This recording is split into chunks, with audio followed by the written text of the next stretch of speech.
बिस्मिल्लाहिर्रहमानिर्रहीम। अस्सलाम वालेकुम नाज़रीन कराम, मैं हूं मखदूम शहाबुद्दीन और आप देख रहे हैं मेरा फेसबुक और यूट्यूब चैनल। उम्मीद करता हूं आप सब लोग बखैर वाफियत होंगे और जहां भी होंगे अपने अहले खाना समेत खुश भी होंगे और महफूज भी। नाज़रीन कराम, एक तरफ तो आज का दिन बड़ा इंपॉर्टेंट होने जा रहा है। इमरान खान के सिपाही, इमरान खान के खिलाड़ी आज खैबर पख्तूनख्वा से एक इनकलाब और एक तहरीक का आगाज करने जा रहे हैं। आज जो विजुअल्स आपको खैबर पख्तूनख्वा से नजर आएंगे वो अनप्रेसिडेंटेड होंगे, लेकिन इसके साथ ही साथ कुछ बड़ी अहम तरीन तफसीलात हैं। एक जानब तो पीटीआई वालों के लिए एक बड़ी वार्निंग है, पीटीआई वालों के लिए एक बड़ी अलार्मिंग किस्म की बात है, और इसमें सिर्फ पीटीआई का कारकुन नहीं बल्कि सोशल मीडिया पे पाकिस्तान तहरीक इंसाफ का जो सपोर्टर है, जो इमरान खान के लिए आवाज उठाता है, जो कि करोड़ों की तादाद में है, सबको इस वक्त बड़ा मोहतात होने की जरूरत है। इस हवाले से बड़ी मेरे पास इंपॉर्टेंट डिटेल्स है and there is a reason कि मुराद सईद को रात गए एक हंगामी पैगाम जारी करना पड़ा है। इसके साथ ही साथ कुछ प्रोपेगेंडाज हो रहे हैं, पीटीआई के अंदर कुछ ग्रुपिंग है और उसके तहत भी बहुत कुछ हो रहा है। उस हवाले से डिटेल्स तो मैं आपके सामने रखूंगा। वहीं दूसरी जानिब इमरान खान को राजी करने की कोशिशें, इमरान खान को मनाने की कोशिशें क्या अभी भी जारी हैं। इस हवाले से बहुत बड़ी खबर अडियाला जेल से बाहर आई है और बड़े मुसद्दका जराए से आई है। इसके साथ ही साथ जो जस्टिस तसद्दुक जिलानी साहब हैं, साबिक चीफ जस्टिस और अब मौजूदा एक रुकनी इंक्वायरी कमीशन के सरबराह, क्या उनकी छुट्टी होने जा रही है। पीटीआई ने एक बहुत बड़ा मंसूबा जो बनाया गया था इन तमाम तर जजेस को ट्रक के नीचे देने का, उस मंसूबे को नाकाम बनाने के लिए काउंटर स्ट्रैटेजी जो है वो भी पाकिस्तान तहरीक इंसाफ ने तैयार कर ली हुई है। ये सारी की सारी डिटेल्स एक एक करके आपके सामने रखनी है, लेकिन इस वक्त कुछ डिटेल्स बड़ी इंपॉर्टेंट है।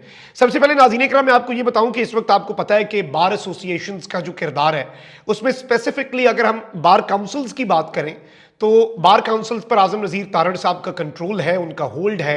इसके साथ साथ कुछ बार एसोसिएशंस हैं वो बड़ा ही आप कह लें कि दरमियाने किस्म का, होम्योपैथिक किस्म का एलामिया जारी कर रहे हैं। लेकिन ऑब्वियसली जो लाहौर हाई कोर्ट बार है उसने एक बहुत सख्त किस्म का और एक बड़ा क्लियर स्टांस लिया है।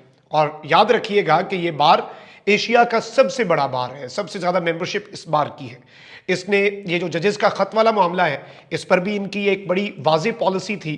अब यहां पर एक खत इस वक्त मंजर आम पर आया है, ये प्रेस रिलीज है कि लाहौर हाईकोर्ट बार एसोसिएशन के ओहदेदारान ने हुकूमत की तरफ से रिटायर्ड जज की सरबराही में इस्लामाबाद हाईकोर्ट के 6 मुअज़्ज़िज़ जज साहिबान के लिखे गए खत पर इंक्वायरी कमीशन मुकर्रर करने के फैसले को यकसर मुस्तरद कर दिया है कि सुप्रीम कोर्ट के हाजिर सर्विस जजेस का बेंच इस केस की समाअत करे। उन्होंने कहा कि 6 हाजिर सर्विस जज साहिबान इंतहाई काबिल और ईमानदार हैं जिन्होंने आइन, कानून और अदलिया की आज़ादी की खातिर बिल्कुल सच लिखा। हालांकि मौजूदा गैर आइनी हुकूमत के नुमाइंदों के अलावा वतन अजीज का हर शहरी पहले से खत के मदरजात के मुताबिक जो गैर इंसानी, गैर कानूनी इकदाम और बुनियादी इंसानी हुकूक की पामालियां हो रही हैं उन पर नाला भी है और परेशान भी। अब इसके साथ ही साथ मैं आपको ये बता दूं कि इन जजेस के हवाले से कहा जा रहा है कि इन्होंने ये खत सुप्रीम जुडिशल काउंसिल को क्यों लिखा। अब क्या ये जजेस बच्चे हैं? क्या ये जजेस जो हैं ये रोटी को चूची कहते हैं? क्या इन्होंने कच्ची गोलियां खाई हैं, इस मकाम पे नहीं आ गए हैं कि किसी ने उठा के इधर बिठा दिया? उन्हें नहीं पता कब क्या करना है और किस तरह से कैसे लीगल चीजों को कैसे देखना है। इन्होंने पिछले 1 साल से अपना इंतजाम पूरा किया हुआ था। काजी साहब के लिए इन्हें रगड़ना, या शहबाज शरीफ साहब के लिए, या जो एक निज़ाम बन चुका है उसमें काजी साहब भी हैं, शहबाज शरीफ साहब भी हैं, मुक्तदरा भी है, उनके लिए इन्हें रगड़ना इतना आसान नहीं होगा। इन्होंने सुप्रीम जुडिशल काउंसिल जो है उससे रहनुमाई मांगी कि हमारे कोड ऑफ कंडक्ट में एक चीज मिसिंग है कि जब एस्टैब्लिशमेंट हम पर प्रेशर डाले तो हम क्या करें। इसलिए जजेस का एक कन्वेंशन बुलाएं एंड लेट्स जस्ट डिसाइड कि क्या हो। इन्होंने तो ये कहा है। अब 6 जजेस ने क्या किया कि chief justice Islamabad high court से बारहा मुद्दा बयान किया, कोई एक्शन नहीं हुआ और ना ही इन जजेस की हरेसमेंट रुकी। चीफ जस्टिस उमरता बंदयाल से मिलकर और काजी फाइज ईसा साहब से मिलकर मुद्दा बयान किया, कोई एक्शन नहीं हुआ और हरेसमेंट नहीं रुकी। चीफ जस्टिस काजी फाइज ईसा से भी मिले, कुछ नहीं हुआ। इस बार क्या हुआ? इस बार जस्टिस शौकत सिद्दीकी केस का फैसला जब मेरे काजी ने अपनी अदालत से जारी किया तो उसमें यह नहीं बताया गया था कि धमकियों और हरेसमेंट की सूरत में जजेस कहां शिकायत करें और जजेस क्या कानूनी एक्शन लें। लिहाजा सुप्रीम जुडिशल काउंसिल को खत लिखकर पूछा कि वाज़ेह करें कि हमें करना क्या चाहिए। और जुडिशल कॉन्फ्रेंस बुलाकर बाकी हाईकोर्ट जजेस से भी हालात पूछने का कहा। काजी फाइज ईसा और हम ख्याल जो जजेस हैं उन्होंने रिटायर्ड कमीशन बनाकर मुद्दा ही किसी और तरफ मोड़ दिया है।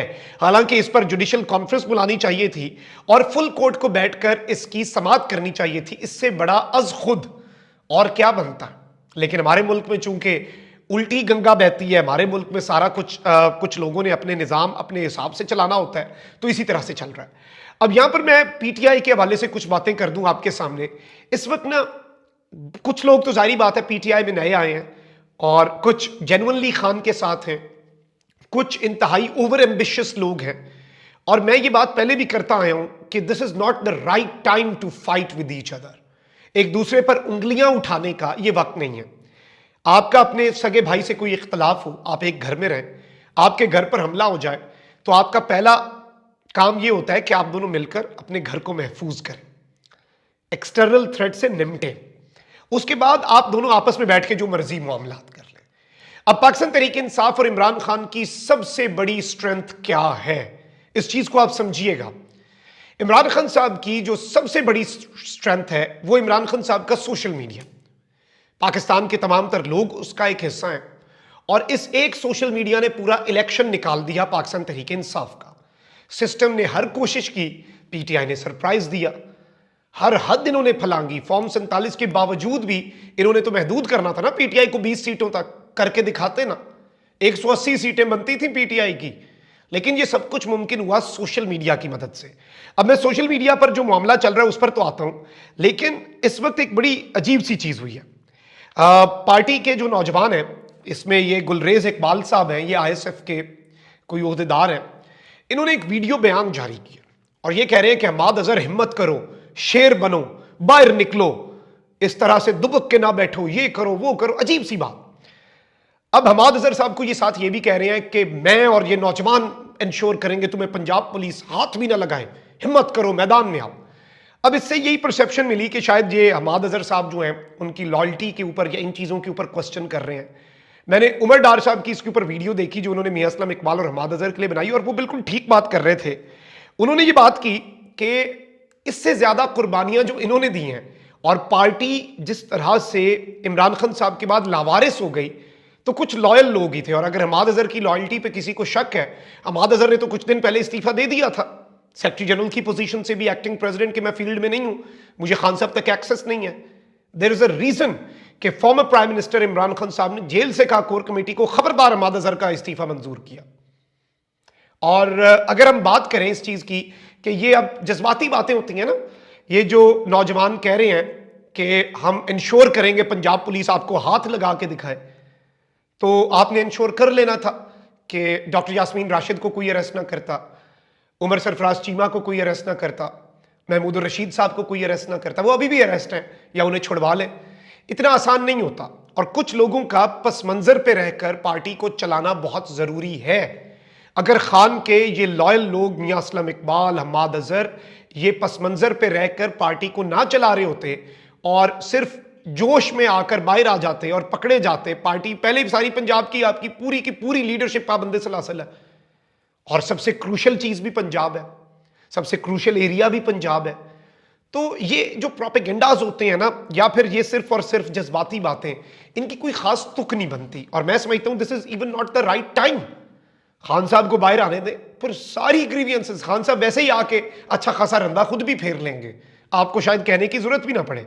अब यहां पर एक तरफ तो ये मामला है, वहीं दूसरी जानिब पीटीआई के सोशल मीडिया को डिवाइड करने की पिछले कुछ दिनों से कोई बंदा जो है वो किसी एक रहनुमा की साइड ले लेता है, कोई दूसरे की ले लेता है, एक दूसरे के ऊपर पिन पॉइंट कर रहे होते हैं, फिंगर्स रेज कर रहे होते हैं। I don't see a point for that, क्योंकि देखें जो डिवाइड करने की कोशिश कर रहे हैं तो इसमें ये बेसिकली इमरान खान साहब जो हैं उनकी असल स्ट्रेंथ को अब हिट करने का फैसला किया गया। इसीलिए मुराद सईद जो है उन्होंने रात का एक बड़ा अहम तरीन पैगाम भी दिया है। उन्होंने लिखा कि जो लोग यहां अपने जाती मफाद के लिए आए हैं, पार्टी में जो नई एडिशंस हैं, अगर आपको उन पे शक है, जो लोग अपने पर्सनल इंटरेस्ट के लिए आए हैं, वो वक्त के साथ साथ फिल्टर होते जाएंगे। और वैसे भी जब वक्त कड़ा इम्तिहान लेता जाएगा ना तो चीज़ों का पता लगता जाएगा। जो अभी तक डटे हुए हैं पुराने साथी, वो जारी बात है उनका मकाम और है।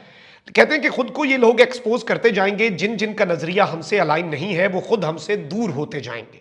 तुम अपना वक्त और एनर्जी उन पर बर्बाद करने के बजाय अपने मकसद पर फोकस रखो। आज के हालात के तनाजुर में आपके लीडर की आज़ादी, आपके मैंडेट की वापसी, आपके वो इमीडिएट गोल्स हैं जिनसे आपकी तवज्जो हटाने के लिए एक के बाद एक डिस्ट्रैक्शन तैयार की जा रही है।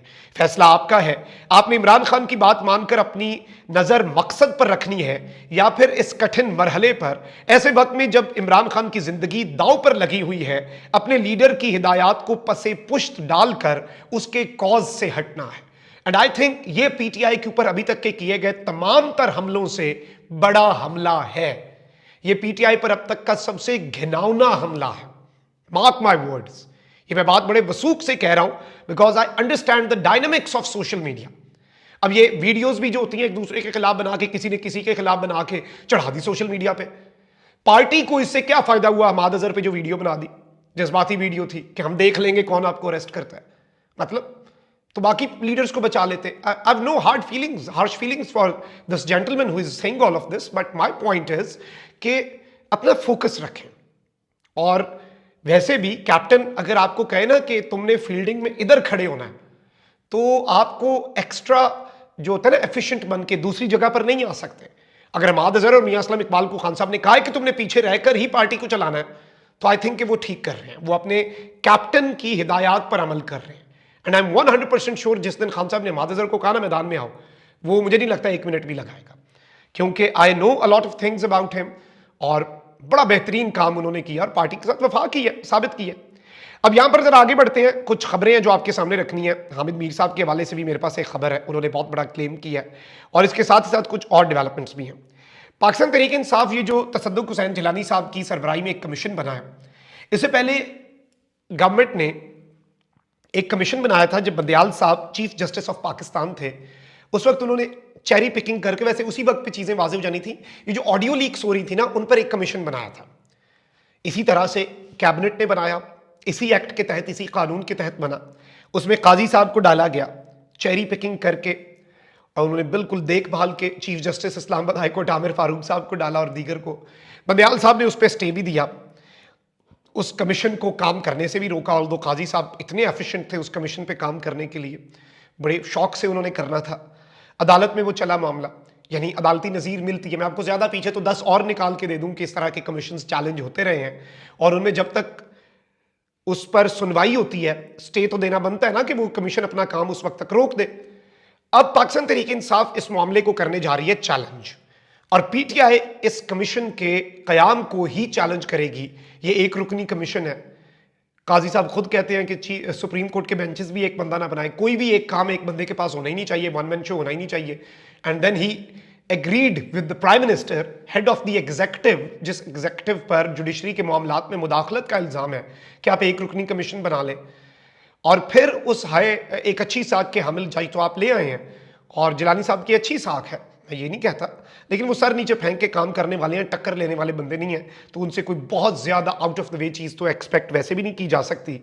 अब इस कमीशन को पाकिस्तान तहरीक इंसाफ चैलेंज करके ये जो जज साहब हैं तसद्दुक जिलानी साहब, इन्हें और इनके कमीशन को इनकी छुट्टी करवाने का मंसूबा पीटीआई रखती है, और पीटीआई टफ टाइम जरूर देगी। अब काजी साहब की अदालत से इस चीज को फारिग किया जाता है या नहीं, स्क्रिप्ट पर अमल दरामद होता है या स्क्रिप्ट से थोड़ा सा आगे पीछे हटते हैं, that is also something of great importance. लेकिन आने वाला वक्त चीज़ों को मजीद क्लियर करता जाएगा। अब जरा आ जाते हैं इमरान खान साहब के साथ मुलाकात की जो बात है। इमरान खान साहब के हवाले से हामिद मीर साहब, आपको पता है कि अभी रिसेंटली वो खान साहब के तो नाक़िद रही हैं, वो इस सिस्टम इस्टेब्लिशमेंट पर भी तनकीद कर रहे हैं, और जो एक रिजीम चल पड़ी है, जो इस वक्त अरेंजमेंट है, जो फॉर्म ऑफ गवर्नमेंट है, उस पर भी तनकीद कर रहे हैं। तो मीर साहब जो हैं, उन्होंने कहा है कि खान साहब को राज़ी करने के लिए जो पैगामात भेजे जाते हैं, और खान साहब को कन्विंस करने के लिए जो बंदे जाते हैं, और खान साहब को मनाने के लिए जो ऑफर्स लेके लोग जाते हैं, तो वो इतने मायूस हो चुके हैं। खान साहब ने अब उन बंदों को कहा है कि अगर तो तुमने एस्टैब्लिशमेंट का पैगाम, कोई ऑफर, मफाहमत की बात करने मेरे साथ आना है ना इधर, तो अगली दफ़ा आने की ज़रूरत ही नहीं है, मेरे से बात करने की भी ज़रूरत नहीं है। यानी खान साहब is not even ready to listen. मानना, उसे कंसिडर करना तो बहुत दूर की बात है। खान साहब इस बात के ऊपर कान तक धरने के लिए तैयार नहीं है। इस बात को समझें। इमरान खान साहब ये अडियाला से हामिद मीर साहब खबर लेके आए हैं कि जो बंदे उनके पास जाते हैं खान साहब के पास, अभी भी अगर कोई जा रहे हैं तो इसका मतलब यही है कि खान को किसी न किसी नुक्ते पे कन्विंस करने की कोशिश की जा रही है। और अभी तो आज जो केपी में होना है, पेशावर में होना है, उस पर भी हमारी नज़र है। अभी तो दमादम मस्त कलंदर इस्लामाबाद में भी होना है। आमिर फारूक साहब भी डिसीजन दे चुके हैं कि पीटीआई को जलसे की इजाज़त है 6 अप्रैल को। अब 6 अप्रैल को जो होगा वो भी बड़ा इंटरेस्टिंग होगा। Let's see how things unfold. ये अभी तक की डेवलपमेंट्स थी आज के दिन के वाले से, तो आपको साथ साथ हम अपडेट करेंगे। अपना बहुत ख्याल रखिए। अल्लाह निगहबान। पाकिस्तान।